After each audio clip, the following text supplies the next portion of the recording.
Donc voilà, en fait on vient de traverser une vraie averse, c'est-à-dire il a plu beaucoup pendant 1 minute 30. Donc là maintenant il y a plein d'eau sur la route. Voilà, il y a plein d'eau sur la route. Et ça c'était il y a 1 minute 30 quoi. Et donc oui, en fait là on se dirige vers la côte Caraïbe, donc vers Livingstone. On ne sait pas encore si on va aller à Livingstone parce que c'est au bout du Rio Dulce, donc la petite rivière qui monte, qui descend pardon dans l'eau des Caraïbes, dans la mer des Caraïbes. Donc on va aller vers le Rio Dulce parce qu'il y a aussi des cascades, il y a un endroit avec un très beau château de Saint-Felipe. Château style espagnol. Exactement, colonial. Donc on va voir ça. On a encore ce matin, on a pris le petit déjeuner avec les quintups, donc c'était vachement sympa.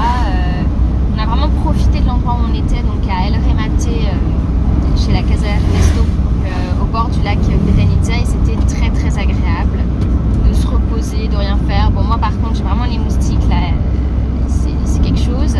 Je pense même que je me suis fait manger par les fourmis parce que maintenant c'est plus la même tête. Enfin bon, ne parlons pas de problèmes médicaux, on va dire. Donc voilà, on se dirige vers la côte Caraïbe et on va vous mettre quelques petites images.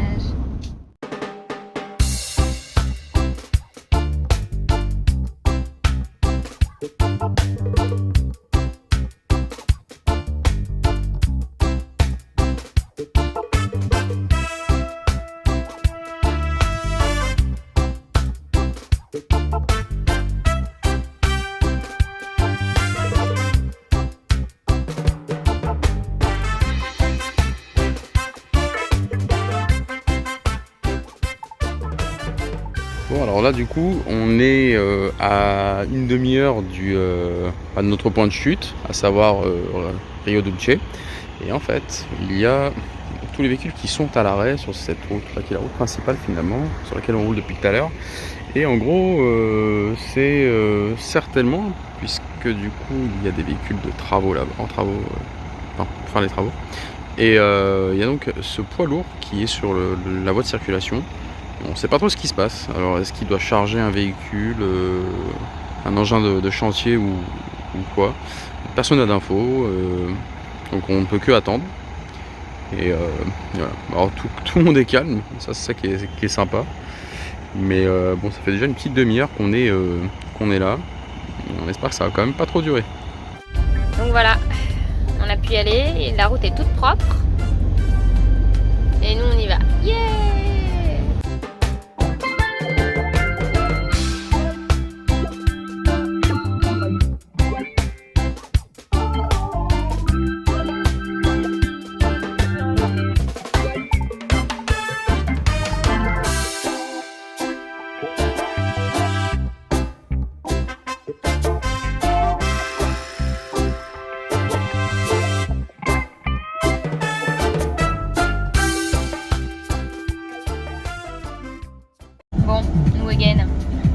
Bon, en fait, 10 km plus loin, il y a encore des travaux sur la route. Ils mettent du goudron et en fait, ils stoppent les deux côtés. C'est-à-dire, ils ne font pas passer 5 voitures sur l'autre voie, puis 5 voitures sur l'autre voie. Non, tout le monde est bloqué, sauf que le goudron, il faut que ça sèche.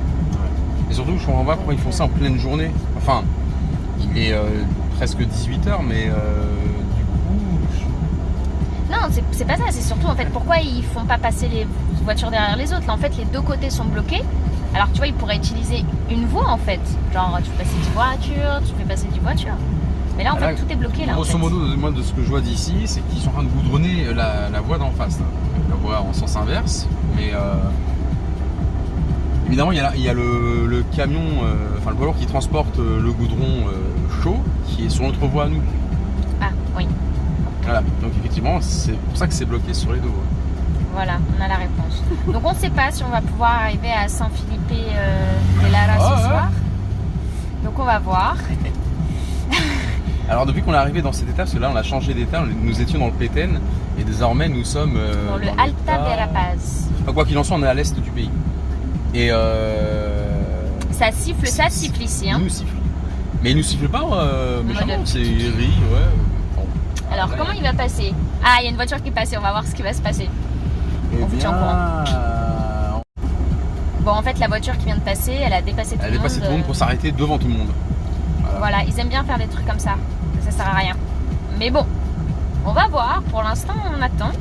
On a des petits snacks, on a à boire. Nous, c'est bon, on peut manger, on peut rester là toute la nuit, hein, si besoin. Alors, juste ici, ils aiment bien les petits crackers de ce type-là. Donc, c'est une sorte de... Non, mais du coup, c'est des espèces de tucs.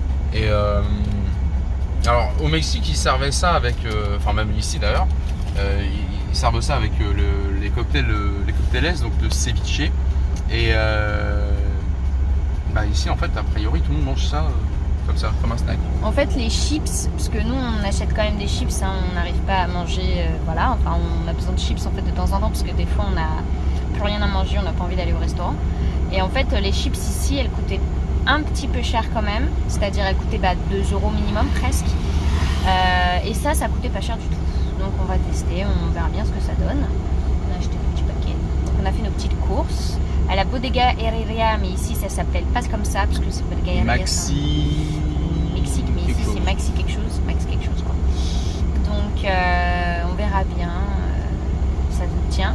Mais pour l'instant, on a l'impression quand même que le Guatemala est quand même un pays pas si peu cher que ça, on va dire.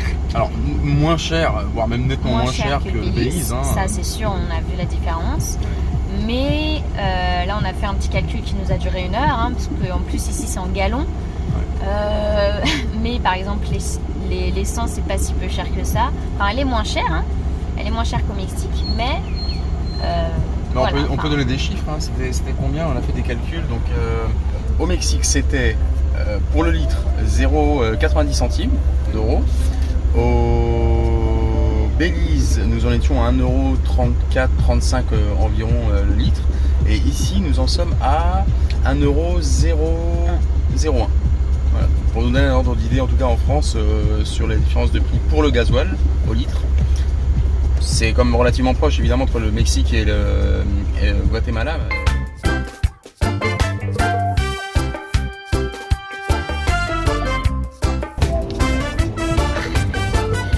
Alors le bus a doublé sur un tumulo, donc topes, avec un gros trou en plus, hein, le camion.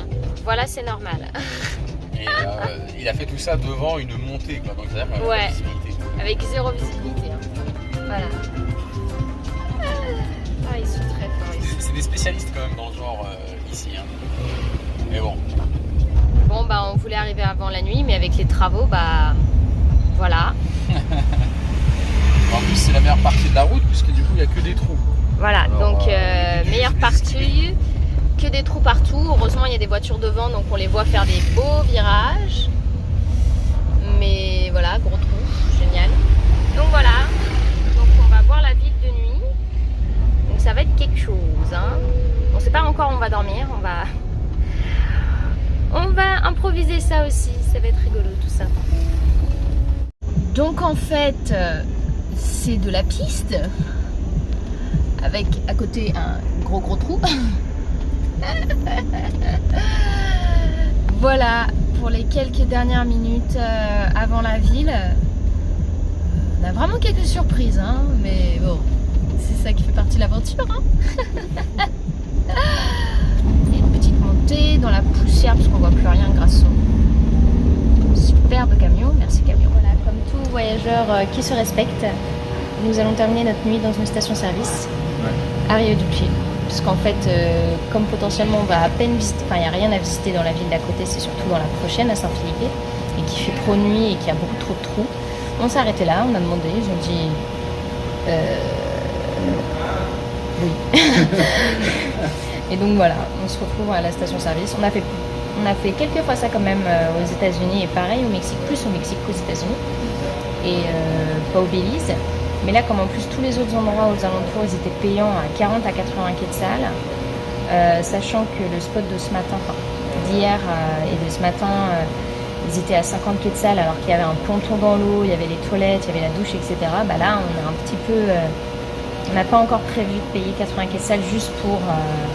surtout que là, ouais, ça c'est 80 quetzals, la nuit. alors que nous là-bas c'était 50. Voilà, nous c'était la nuit et surtout sans, entre guillemets, avec un petit peu de trucs. Si on se fait un campground vraiment avec, ok, la douche, les bagnos, plein d'autres trucs, ça va. Mais si c'est juste pour un parking, bon, on essaye vraiment de trouver au minimum parce qu'on voyage quand même sur le long cours. Donc, même si c'est pas rien, en fait, 2-3 euros, ça permet de faire, en fait, tout simplement, ça permet de pouvoir se prendre un petit café, quoi. Donc, on est avec nos petits mochachinos, voilà. Et donc, on va peut-être, je pense qu'on va passer une bonne nuit parce qu'on n'entend pas trop les voitures. Bon, je dis ça juste au moment où il y a une voiture qui passe et qui fait grave de bruit. Ah ouais, on verra bien. C'est comme la route principale. Voilà, mais on a l'habitude, franchement, on a dormi dans des endroits bien pires. Mais on a commencé les vidéos au Mexique, au Chiapas. Donc là, nous sommes au Guatemala, mais on a commencé vers la fin, c'est-à-dire qu'on était bien rodés pour le Mexique. Donc il y a quand même plein de moments où, oui, en fait, on est totalement rodés là pour le bruit, pour dormir. Maintenant, plus de problème pour dormir à côté d'une autoroute, d'un péage, tout ça. On a nos petites habitudes et on arrive à dormir. Hein. Ouais, mais ça... En général, quand c'est calme, ça fait vraiment du bien parce que, évidemment, même si on est habitué au bruit, c'est comme différent quand c'est très calme.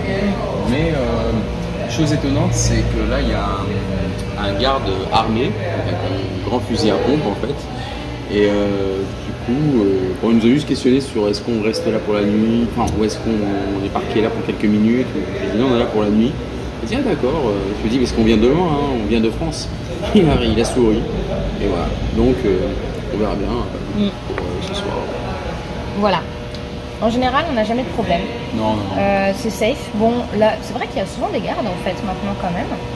Bon, là, ils ont juste des armes un petit peu plus voyantes.